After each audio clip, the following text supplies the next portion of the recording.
Guys, I'm already looking ahead to next week. I'm already thinking of Alphabet, Amazon, Twitter, people we really want to get our teeth into. But what about the earnings season as it thus started? Because IBM fell 5% over the week, Brad. We saw not much movement from Netflix and IBM.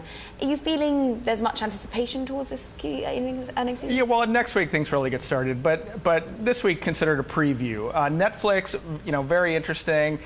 User growth a little bit below analyst estimates, so the stock kind of wobbled a little bit. Netflix said that they didn't have that big production like a House of Cards this quarter to go and boost membership numbers, but net profits were up. It's interesting. When they don't have a new show, it tends to look more like a tech company, higher margins. When they do have a new show, it looks more like a media company. Investors don't quite know what to make of it. Yeah, David, it's always interesting watching Netflix, and it seems to be a little bit of an Amazon in its way, that it does splurge an awful lot for future revenue, and we're expecting a House of Cards to help bump Q2 for it. But anything key stand out for you in terms of this week's earnings? Well, plethora? The fact that they, a little stumble hurts a lot in a company like that that's valued at $60 billion, which for a media company is a huge valuation. And let's face it, Netflix is basically a conventional media company that happens to have figured out the internet earlier than the others. But basically, the others are figuring out the internet. So in my opinion, long term, you're probably going to see Netflix seen more and more in conjunction with companies like Time Warner and Comcast, Disney, et cetera, than, compared to Facebook or Google, which has sort of been its history up to now.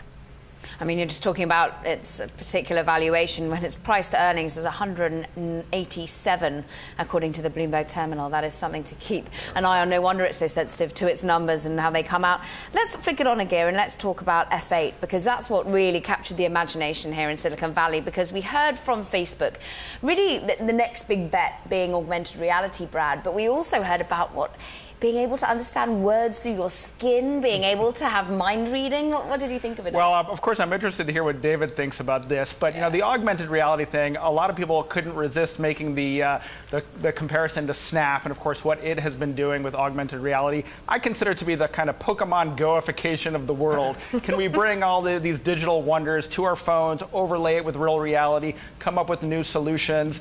Zuckerberg obviously is insanely competitive. He is going obviously where Snap is, and then with the Building 8 stuff, the skin connectivity, obviously there's a goal there to create a long-term vision that can maybe inspire investors and customers and developers who they're sat in front of. David, you're a man who's written the book on Facebook. What did you think of F8? Well, I guess I have a slightly less cavalier view than Brad, partly because I think with Facebook, I've followed them so long and so closely and seen them do things so many times that people thought they wouldn't be able to do. So number one, on the augmented reality, I think it is the right move for them. I think it's extremely smart that they're talking about that more and virtual reality less, even though they bought Oculus, because I think in the long run, augmented reality is what really solves a lot of their biggest problems. And if you think about this extraordinary letter that Zuckerberg wrote a month or so ago about how he wants to be the community for the world, the reason it's so hard for him to do it is because it's all virtual, and virtual stuff takes us away from the real world.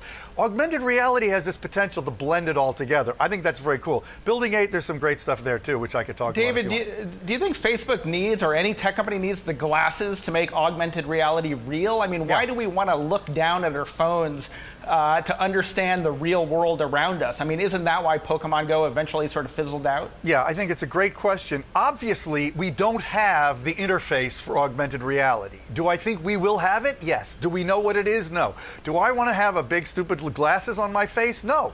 And I think, but that doesn't mean that there isn't a way for some clever innovator to come up with a new combination of technologies. It happens time and time again. I think it's so clear that augmented reality is what essentially we want and need, that I'm just waiting for somebody to invent the interface. Invent the interface. What we want and need apparently came to a light this week as well, because what we don't need is a $400 juicer that we could actually squeeze the vegetables and fruit out of a pack with our hands, it would seem. This was such a great scoop, Brad. Tell us about what Olivia Zaleski and Ellen Hewitt brought to us. Yes, let's thank them for squeezing such joy into our lives this week. Basically writing about a very high-profile Silicon Valley company, Juicero. It has raised more than $100 million to create a connected juicer, and what they determined and demonstrated in a nice pithy video is that you can just squeeze these bags of juice and get a quite nice glass of fruit and vegetable juice without the the expensive device. And the CEO responded somewhat defensively, and people had a lot of fun with it, perhaps because it reveals a little bit of the ridiculousness of Silicon Valley at its worst, which is it's not really solving problems for regular people. It is coming up with high-priced solutions for a very high-priced lifestyle. Yeah, David, I mean, these weren't just any venture capitalists, though, that backed this company. I mean, we saw Google Ventures in on the act, KPW. There was a lot of money being spent. Do you think this is a sign of some sort of concern or just a one-off bad bet? Oh, I think there is concern. I mean, there's another pretty well-known venture capitalist here in New York, Albert Wenger at Union Square Ventures, wrote a column this week about how, there is something of a top happening in venture capital. I think, there's a lot of money sloshing around and there aren't that many good investments, partly because most really cool innovations don't require as much money to develop as they used to. And everybody thinks venture capital and tech is where they want to make the big bucks in a time when returns are poor elsewhere. So, but I think this is just a classic case of too much money going to the wrong person. And, these people have now offered their money back to the customers. This is a bad story. They should not have gotten money from these big-time investors.